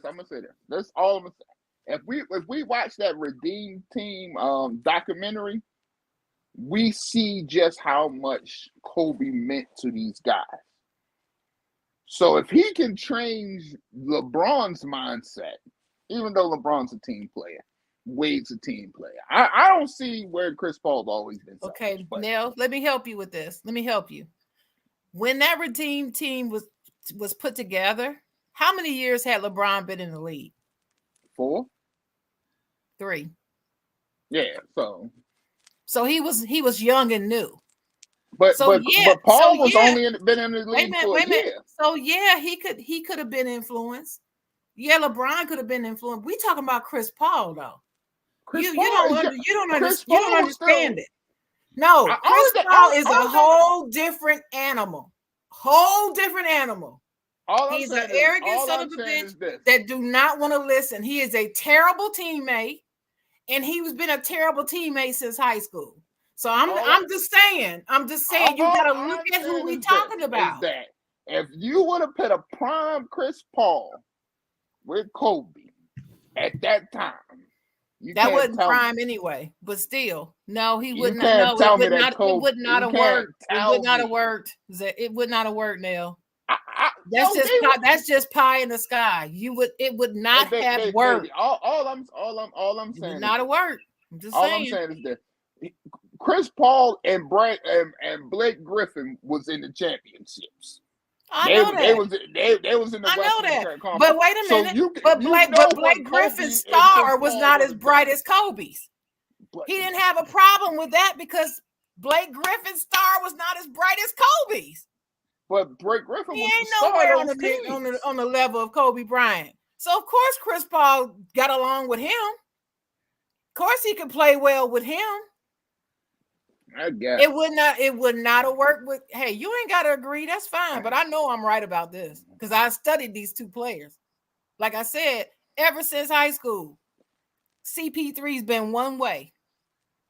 And if you don't treat him like he's the man, it's on to the next. It's on to the next. He finally changed his attitude when he got to OKC. So this CP3 that you going by now is a different CP3 than he was when he was at New Orleans and Houston. Different guy. And I'm telling you, it would not have worked. Say what you want. I'm glad it never went down. And people, bashing David Stern because of that. Oh, David Stern was brilliant to me for that. Thank you, David Stern. Ain't no way you said that in the present day, boy.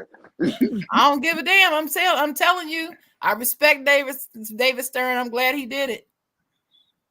I don't like some of the other stuff he did, but that right there, hats off to him. That's how I feel about it. I'm sticking to it. So anyway, who's the greatest baseball player ever? Major League Baseball player ever? Stacks. That's not. You can't ask me that question because I got too many, and it's for different reasons. Like for me, I would say personally, it's Ken Griffey because it's the first black dude I saw, that made me want to play. You know what I'm saying? Just seeing Griffey out there, like, oh my God, this. You know what I mean? You can also say guys like Cal Ripken who played every damn day. Chipper Jones for me. It's a lot of players. It's a lot of players that there's no number one. But if I had to pick overall, Barry Bonds. There we go. Barry got that Bonds. There we go. God there we go. There we Jeez, go. If it's not Barry or Griffey, I don't know what to tell you. If we talking about our era, that's Bonds. it. Barry or Griffey. That's it. It's Griffey because they said he did it the right way. He ain't used the roids. It's Barry because that was the greatest thing we ever seen. Ever. Barry Bonds had 2 Hall of Fame careers. 2. The one with the big head, the one without. How you want to get it? How you want it? You want me to go steal 50 bases a year, be the best outfielder you got, or you want me to go hit 72 home runs in the season? Whichever way you want to give it to me, I got the career to prove it. They said Barry Bonds started hitting home runs because he got tired of running around the bases. He got tired of stealing bases, little kid. He just said, "I'd rather I'm done. I'd rather jog." So where do players like Ricky Henderson and Tony Gwynn and Mr. October, where do they fit in? They're definitely up there. Like I said, it goes by for you is what catches your eye. So Tony Gwynn is the greatest hitter of all time, and and he swung like a 28-ounce bat, which is like damn near a twig, but he can hit you. And just hearing from other pitchers talk about Tony Gwynn is the most hilarious thing ever. So like you have pitchers like Randy Johnson. They feared him. They literally feared him. And they're like, he's like, I've been throwing this 98-mile-an-hour slider all day. Nobody could touch it but Tony Gwynn. Mm-hmm. And it's like Tony Gwynn would hit and it wouldn't be for power. He just knew where that ball is going to be. He's going to put it somewhere where his team is going to score. As far as Mr. October, that's Mr. October. Ricky Henderson, one of the fastest dudes I've ever seen in my damn life in general, not just in baseball, just in general. So, yes, I guess it's about what catches your eye in baseball. That's the beautiful thing of it. Yeah, but we talking about, as much as we talking about them, you talk about one side of the ball. When we talk about Barry and Griffey, we talking about how you want to get it. You know what? I'm off today, but guess what? You can't hit nothing in the center field for the whole day. Center fielders took away the whole game. You can't hit nothing out here because I'm either going to gun you down, I'm going to catch it. Whatever happens, you know what? I can't hit at the base. Oh, guess what? I'm hot. Now I'm hot. Now I'm going to hit. Now, however you want, I'm going to give it to you. Like, that's what we talking about when we talk about Barry and Griffey. Like, so where do you rank Hank Aaron? I never seen Hank, so that's the only problem. I can't judge it. That's I'm the same way. Like I didn't get to see Hank Aaron. So you know what I'm saying? Like that's like when we talk. Hear stories. So y'all have to actually see the player to rank them. Well, it's not. I think that's only fair. I think that's only fair is that what you seen with your eyes. That's why we love Kobe so much, because it's what you seen with your eyes. Like I only can judge of what I seen, and what I seen was that swing by Griffey, and I watched Barry Bonds every time he came up in the playoffs. Them either had to walk him or him hit a home run. Yeah, it's Hank Aaron for me. I like Barry. I like Barry Bonds. I'm still not even fully convinced that he even took roids. I'm not fully convinced of that. Not fully. I know his head got bigger. He got swole. Yeah, I know. But wait. But so did LeBron, and ain't nobody saying that to him. But that's another story. So I'm not totally convinced that he did that anyway. And I do believe that Barry Bonds is like the greatest of the modern era. Yeah, but Hank Aaron to me is it for me. That's just it for me. For me, that's all. Well, who's the greatest NFL football player ever just to play the game? Period. Primetime Dion.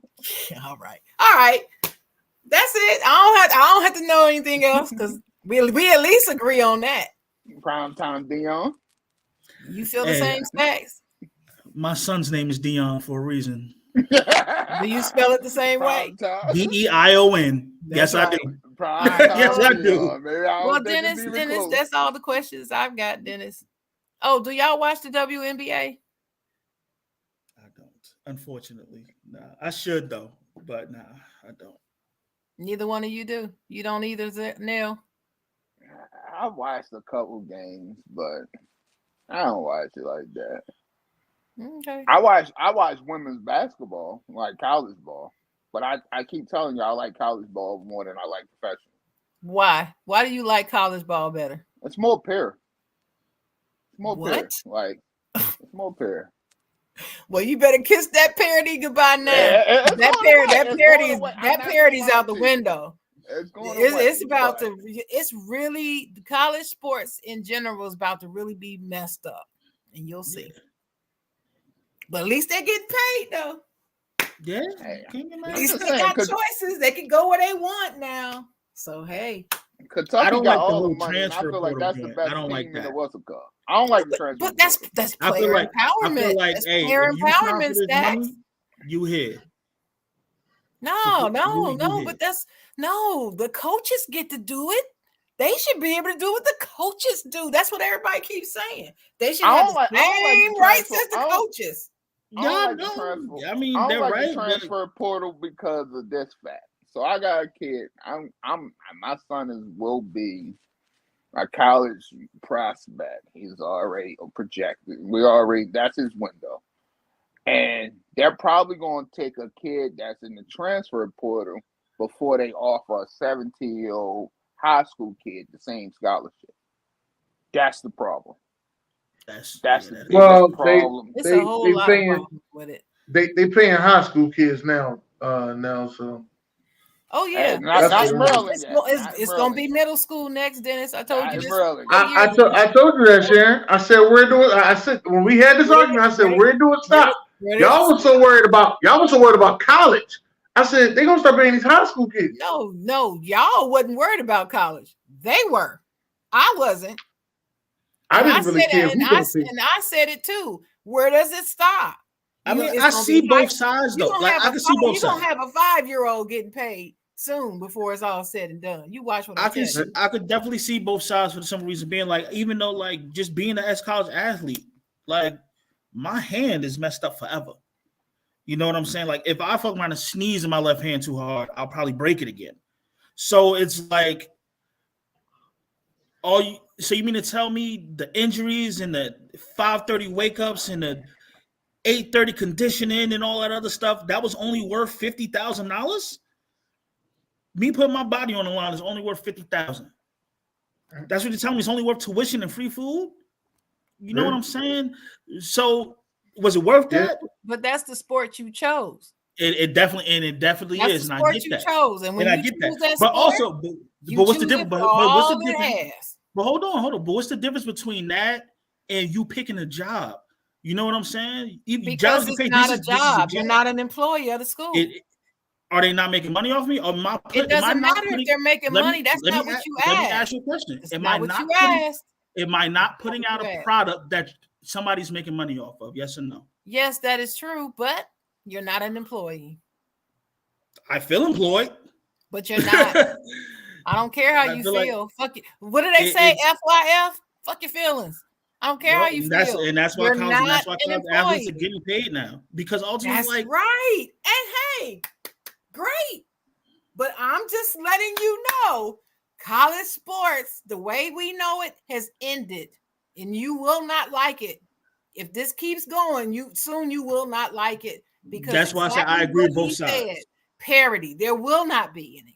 You'll see what I'm saying. I agree both sides. Like I can also understand, like, look, if I sign you here, there's no transferring. I don't like the transfer portal. That's what I don't like.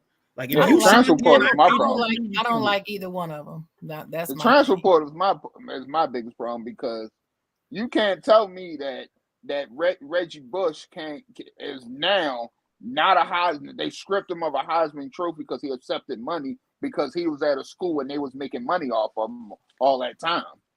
But now these kids if they Reggie Bush, they make the money. It's not their fault.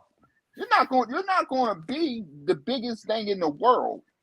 I remember Reggie, Matt Leinart, Vince Young. I remember that whole era. And you telling me those guys that couldn't get a penny? You know what? Now I'm starting to realize something. I see that 06 to 09 era is just your era. I'm starting to just realize. Baby, that was a hot boy. It was a time.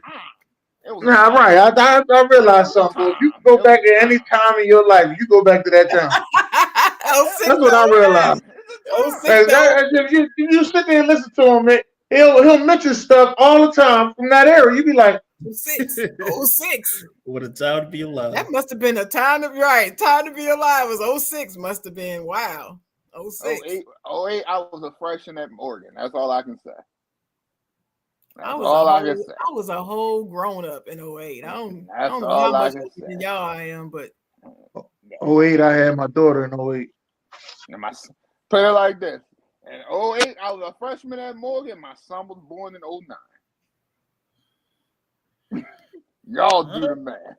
There you go. Good conversation, though, fellas. At least we agree on Dion. Always Dion. All right. Well, listen.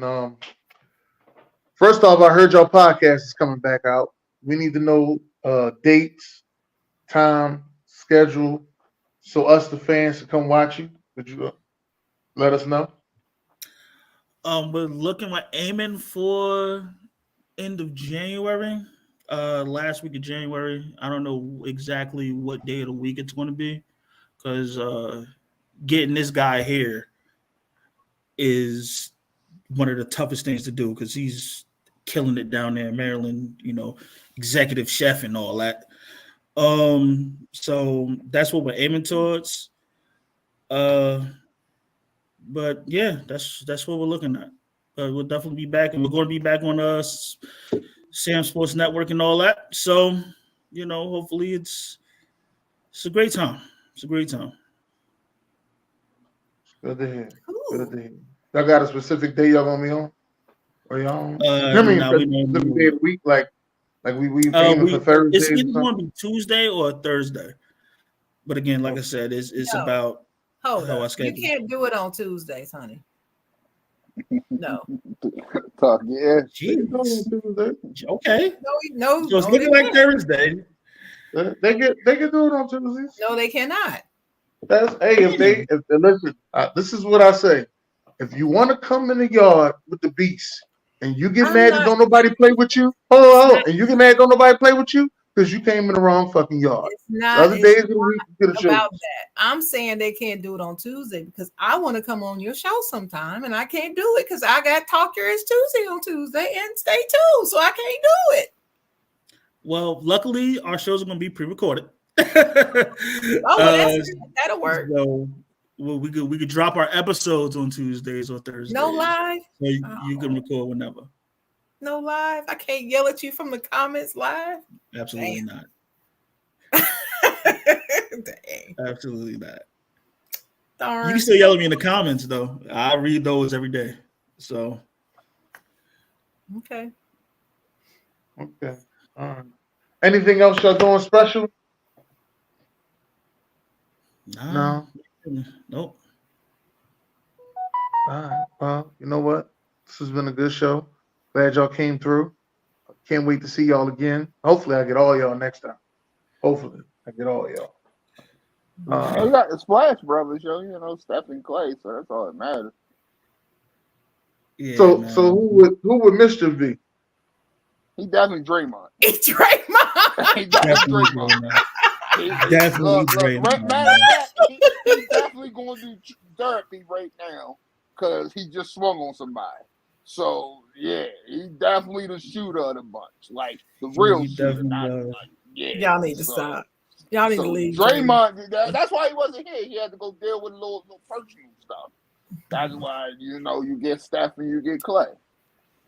Shout out to Draymond Green. I love you, Dre. I love you. I ain't worried about these people. Love you, Dre. We love you too, Mischief. Number 23. All right. That being said, Well, like I said, we want to thank y'all for coming out this morning. We want to thank everybody for coming to see us this morning. God bless. Great day.